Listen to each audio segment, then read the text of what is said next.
The following is a reading of Ursula K. Le Guin's text, The Carrier Bag Theory of Fiction. In the temperate and tropical regions where it appears that hominids evolved into human beings, the principal food of the species was vegetable. 65 to 80% of what human beings ate in those regions in Paleolithic, Neolithic, and prehistoric times was gathered.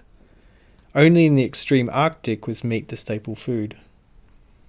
The mammoth hunters spectacularly occupy the cave wall and the mind, but what we actually did to stay alive and fat was gather seeds, roots, sprouts, shoots, leaves, nuts, berries, fruit, and grains, adding bugs and mollusks, and netting or snaring birds, fish, rats, rabbits, and other tuskless small fry to up the protein.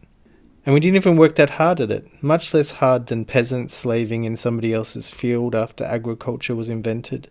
Much less hard than paid workers since civilization was invented.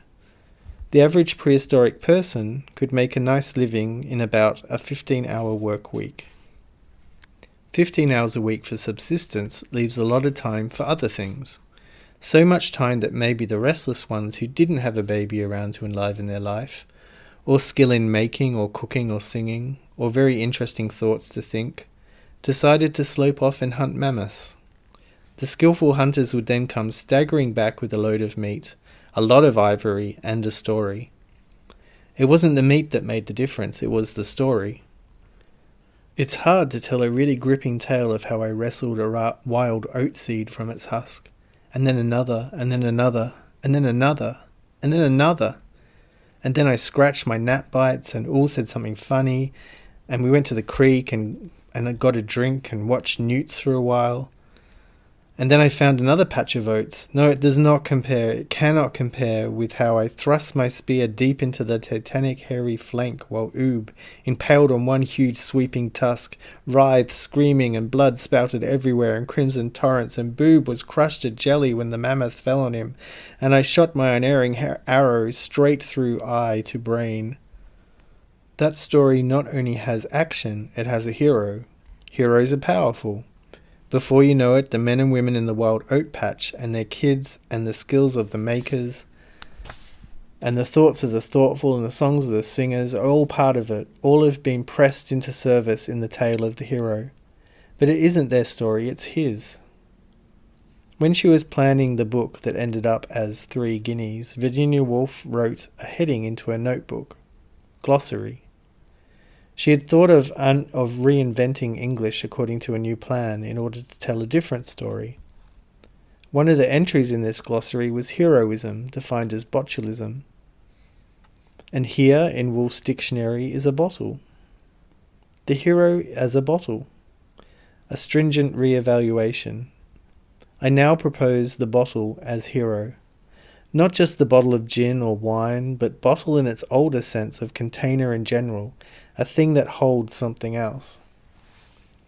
If you haven't got something to put it in, food will escape you, even something as uncombative and unresourceful as an oat. You put as many as you can in your stomach while they are handy, that being the primary container. But what about tomorrow morning when you wake up and it's cold and raining? And wouldn't it be good to have just a few handfuls of oats to chew on and give little to make her shut up? But how do you get more than one stomachful and one handful home? You get up and you go to the damn soggy oat patch in the rain. And wouldn't it be a good thing if you had something to put baby Ooh in so that you could pick up the oats with both hands? A leaf, a gourd, a shell, a net, a bag, a sling, a sack, a bottle, a pot, a box, a container, a holder, a recipient. The first cultural device was probably a recipient. Many theorizers feel that the earliest cultural inventions must have been a container to hold gathered products, and some kind of sling or net carrier. So says Elizabeth Fisher in Women's Creation. But no, this cannot be. Where is that wonderful, big, long, hard thing? a bone, I believe, that the ape man first bashed somebody with in the movie, and then grunting with ecstasy at having achieved the first proper murder, flung it up into the sky, and whirling there it became a spaceship thrusting its way through the cosmos to fertilize it and produce, at the end of the movie, a lovely fetus, a boy of course, drifting around the Milky Way without, oddly enough, any womb or any matrix at all. I don't know, I don't even care, I'm not telling that story. We've heard it. We've heard all about the sticks and the spears and the swords, the things to bash and poke and hit with, the long hard things, but have we not heard about the thing to put things in? The container for the thing contained. That is a news story. That is news. And yet old.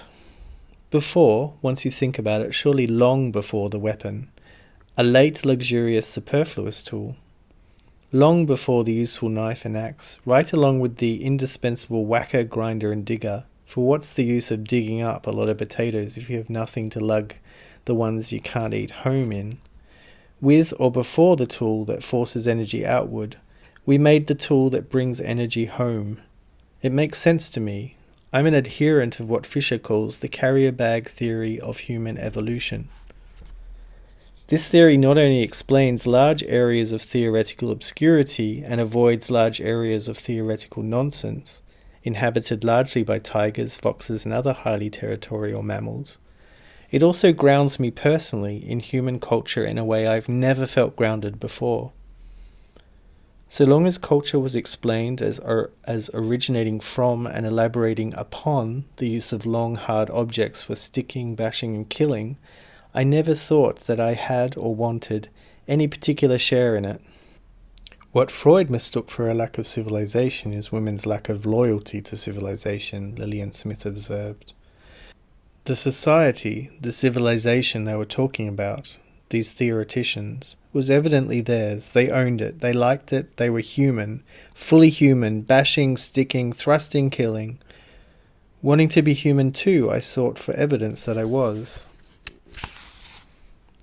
But if that's what it took to make a weapon and to kill with it, then evidently I was extremely defective as a human being, or not human at all.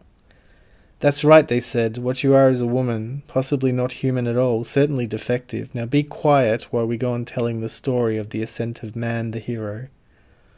Go on, I say, wandering off towards the wild oats with Oo in the sling, and little carrying the basket. You just go on telling how the mammoth fell on Boob, and how Cain fell on Abel, and how the bomb fell on Nagasaki, and how the burning jelly fell on the villages, and how the missiles will fall on the evil empire, and all the other steps in the ascent of man. If it is a human thing to do to put something you want because it's useful, edible, or beautiful into a bag or basket, or a bit of rolled leaf or bark, or a net woven of your own hair, or what have you, and then take it home with you, home being another larger kind of pouch or bag, a container for people, and then later on you take it out and eat it or share it or store it up for winter in a solider container, or put it in the medicine bundle or the shrine or the museum, the holy place, the area that contains what is sacred, and then next day you probably do the same, pretty much the same again. If to do that is human, if that's what it takes, then I am human. Then I am a human being after all, fully, freely, gladly, for the first time. Not, let it be said at once, an unaggressive or uncombative human being. I am an aging, angry woman, laying mightily about me with my handbag, fighting hoodlums off. However, I don't, nor does anyone else, consider myself heroic for doing so. It's just one of those damned things you have to do in order to be able to go on gathering wild oats and telling stories. It is the story that makes the difference. It is the story that hid my humanity from me. The story the mammoth hunters told about bashing, thrusting, raping, killing, about the hero. The wonderful poisonous story of botulism, the killer story. It sometimes seems that the story is approaching its end. Lest there be no more telling of stories at all, some of us out here in the wild oats amid the alien corn think we'd better start telling another one, which maybe people can go on with when the old one's finished. Maybe. The trouble is we've all let ourselves become part of the killer story, and so we may get finished along with it. Hence it is with a certain feeling of urgency that I seek the nature, subject, words of the other story, the untold one, the life story. It's unfamiliar, it doesn't come easily, thoughtlessly to the lips, as the killer story does. But still, untold was an exaggeration. People have been telling this life story for ages, in all sorts of words and ways. Myths of creation and transformation, trickster stories, folktales, jokes, novels. The novel is a fundamentally unheroic kind of story. Of course, the hero has frequently taken it over, that being its imperial nature and uncontrollable impulse to take everything over and run it while making stern decrees and laws to control its uncontrollable impulse to kill it. So the hero is decreed through his mouthpieces, the lawgivers first, that the proper shape of the narrative is that of the arrow or spear, starting here and going straight there, and thock, hitting its mark, which drops dead. Second, that the central concern of narrative, including the novel, is conflict. And third, that the story isn't any good if he isn't in it. I differ with all of this. I would go so far as to say that the natural proper fitting shape of the novel might be that of a sack, a bag. A book holds words. Words hold things. They bear meanings. A novel is a medicine bundle, holding things in a particular powerful relation to one another and to us. One relationship among elements in the novel may well be that of conflict, but the reduction of narrative to conflict is absurd. Conflict, competition, stress, struggle, etc. within the narrative conceived as a carrier bag, belly, box, house, or medicine bundle may be seen as necessary elements of the whole itself, which cannot be characterized either as conflict or as harmony, since its purpose is neither resolution nor status, but continuing process. Finally, it's clear that the hero does not look well in this bag. He needs a stage or a pedestal or a pinnacle. You put him in a bag and he looks like a rabbit, like a potato. That's why I like novels. Instead of heroes, they have people in them. So when I came to write science fiction novels, I came lugging this great heavy sack of stuff, my carrier bag full of wimps and klutzes, and tiny grains of things smaller than mustard seeds, and intricately woven nets which then laboriously unknotted are seen to contain one blue pebble, an imperturbably functioning chronometer telling the time on another world, and a mouse's skull, full of beginnings without ends, of initiations and losses, of transformations and translations, and far more tricks than conflicts, far fewer triumphs than snares and delusions, full of spaceships that get stuck, missions that fail, and people who don't understand. I said it was hard to make a gripping tale of how we wrestled the wild oats from their husks. I didn't say it was impossible.